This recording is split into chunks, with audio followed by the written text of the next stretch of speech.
ఈ సినిమా ఈరోజు అయ్యి ఇంత బాగా వచ్చిన సినిమా అంటే ఒకడే కారణం దీనికి. మీలో ఒకటి దర్శకుడైతే ఎలా ఉంటుంది, అది హరీష్ శంకర్.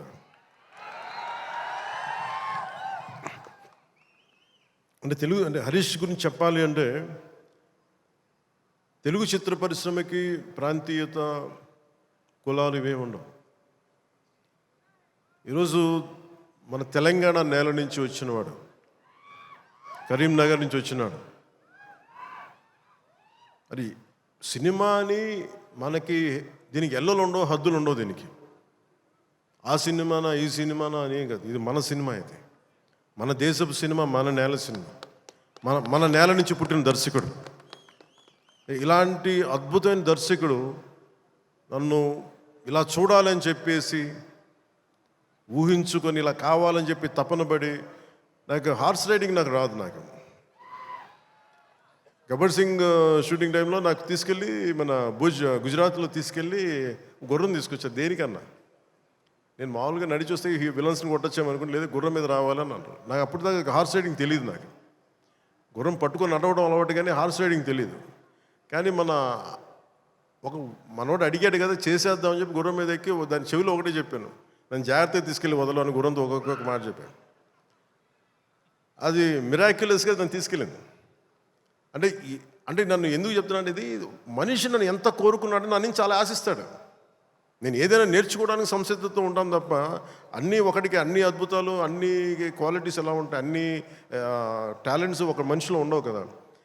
కానీ ఒకసారి సినిమాకి ఏంటంటే స్పాంటేనియస్గా అన్నీ నేర్చుకోవాల్సి వస్తుంది ఒకసారి. సో అలాంటి స్పాంటేనిటీ ఒక యాక్టర్కి రావాలి అంటే ఆ డైరెక్టర్ కానీ రైటర్ కానీ ఎంత ప్యాషనేట్ వ్యక్తులు అయితే తప్ప మనం చేయలేం, పుష్ చేస్తారు అట్లా. సో అలాంటి అద్భుతమైన దర్శకుడు ఈరోజు హరీష్ శంకర్. ఈ సినిమాకి పడ్డ తపన కానీ, రహీం బాబులు డైరెక్షన్ టీం పడ్డ తపన కానీ, ఎడిటింగ్ టీం పడుతున్న శ్రమ కానీ, మ్యూజిక్ టీం పడుతున్న శ్రమ కానీ, వీటన్నిటినీ ఒక క్యాప్టెన్గా, ఒక షిప్ క్యాప్టెన్గా తను ముందుకు తీసుకెళ్లే విధానం హరీష్ శంకర్కి మనస్ఫూర్తిగా నేను నా అభినందనలకు మించి వీటన్ని నా గుండెల్లోంచి నా ప్రేమపూర్వకంగా తెలియజేస్తాను. Hats off to you Harish, you have done a brilliant job and wonderful job. Harish శంకర్కి మనం చెప్తా ఉన్నాను, చాలా కమిటెడ్ వ్యక్తి. నేను ఒకటేం చెప్తుంటే, అనవసరమైన కాంట్రవర్సీస్కి వెళ్ళగా బాబు నువ్వు వదిలేసి అని చెప్తా ఉంటాను. ఏంటంటే ఇందాక అన్నాను కదా, మన సుమా గారు అడిగితే ఆ ఇచ్చి పడేసే గోత్రం నాది కదా హరీష్. నేను తీసుకుంటాను, దెబ్బలు తీసుకుంటాను, మా వాడు తీసుకోడు, ఇచ్చేస్తాడు తిరిగి. అంటే ఇలాంటి వాడు నా ఉద్దేశంలో ఈ రోజున ఒక రోజున మన తెలంగాణ నేలకి పనిచేస్తాడు, మన భారతదేశానికి కూడా పనిచేస్తాడు. అంత సత్తా ఉన్నాడు, చాలా పాండిత్యం ఉన్నవాడు, గొప్ప dialogue writer, story writer, and amazing director.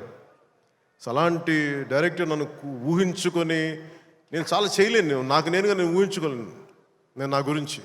కానీ ఇలా బాగుంటుంది, మీ మనసులో ఆకాంక్షలు ఎలా ఉంటాయి, ఏం చేస్తాడు అని చెప్పి రాసుకొని నా చేత చేయించి ఇవన్నీ మీకు ఈరోజు నాకు సినిమా గురించి మీరు చూడండి అద్భుతంగా ఉంటుందని చెప్పడం నాకు ఎప్పుడు ఎబ్బెట్టుగా ఉంటుంది, ఇబ్బందిగా ఉంటుంది. నా సినిమా నేను అమ్ముకోలేను, చూడండి అని చెప్పలేను. కానీ నాకు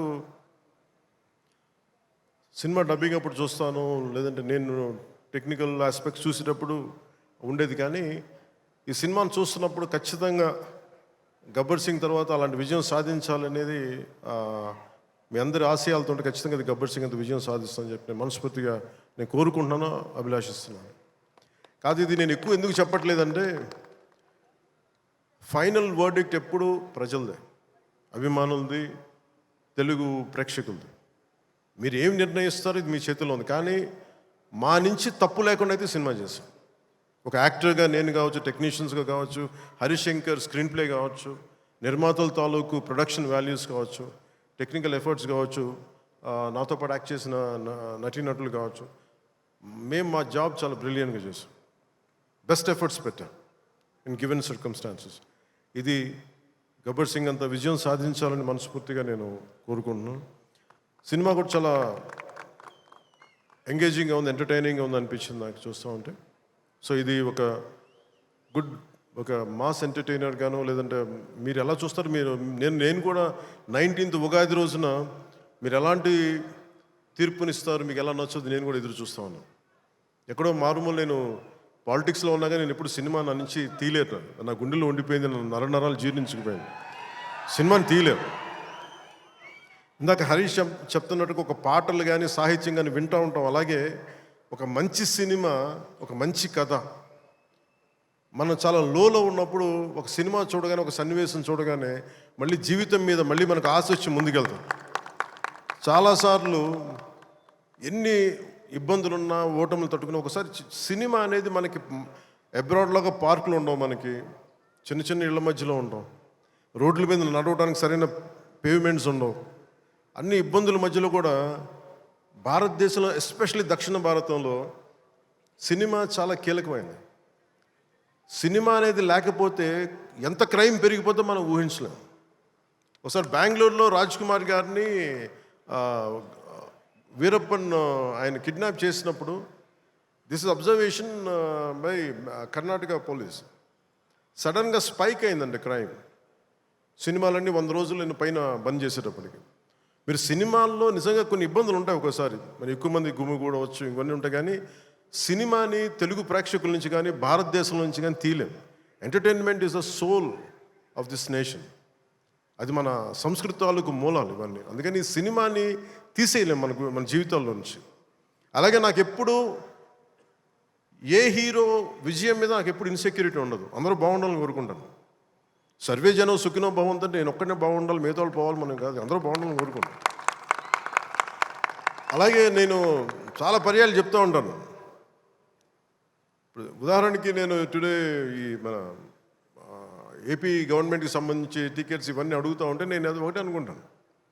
first of all ticket hikes ఇవన్నీ ఏంటి? ఇట్ ఈస్ అబౌట్ ఎవరిని ఎక్స్ప్లాయిట్ చేయడం కాదు కదా. Cinema is not a compulsory మన గన్ పాయింట్లు పెట్టి మీరు చూడాలని అనుకో, మన చాయిస్ ఉంది. ఈరోజు నెట్ఫ్లిక్స్ ఉంది, ఈరోజు మనకి అమెజాన్ కావచ్చు, దర్ మల్టిపుల్ ఓటీటీ ప్లాట్ఫామ్స్ ఉన్నాయి. ఫస్ట్ డే వెళ్ళి చూడాలనుకోవటంలో కూర్చోబెట్టి ఇంత ఖర్చు పెట్టుంటారు. దీనికి ఒకసారి నన్ను అడుగుతూ ఉంటాను.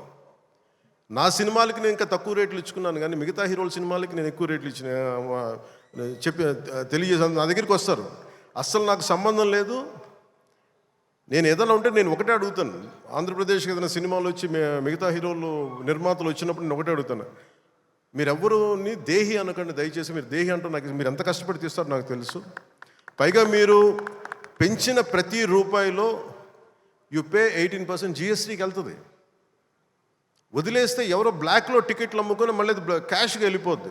అది గవర్నమెంట్కి రెవెన్యూ కాదు, ఎవరికి. అందుకని చెప్పి దీన్ని బేస్ చేసుకొని నేను ఆంధ్రప్రదేశ్కి ప్రత్యేకించి అది ప్రభుత్వం ఎన్డీఏ ప్రభుత్వం కాబట్టి నేను మనస్ఫూర్తిగా ఇర్రెస్పెక్ట్ ఆఫ్ హీరో, పుష్ప కావచ్చు, లేదంటే మన జూనియర్ ఎన్టీఆర్ గారు కావచ్చు, మహేష్ గారిది కావచ్చు. మహేష్ గారు వచ్చిన రిలీజ్ అయిందో లేదు తెలియదు కానీ నాకు ఈ మధ్యకాలంలో ఏ సినిమా వచ్చినా కానీ, ఇంక్లూడింగ్ కల్కి ప్రభాస్ గారి కావచ్చు,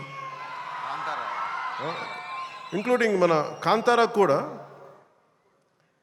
కర్ణాటకలో తెలుగు సినిమా పోస్టర్లు కూడా పడకూడదు అని అన్నా కానీ నేను కాంతారకి ఆ వివక్ష చూపించలేదు. అదే మనది భారతదేశపు సినిమా, అది ఎక్కడైనా ఆడాలి. ఇది ఇది ఇది మన ఒక్కరిది కాదు, ఇది మన అందరం బాగుండాలని కోరుకుంటాం. సో అలాంటిది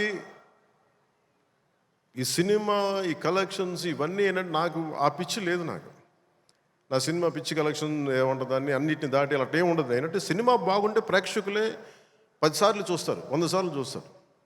మన చేతిలో ఉన్నది పని చేయడం.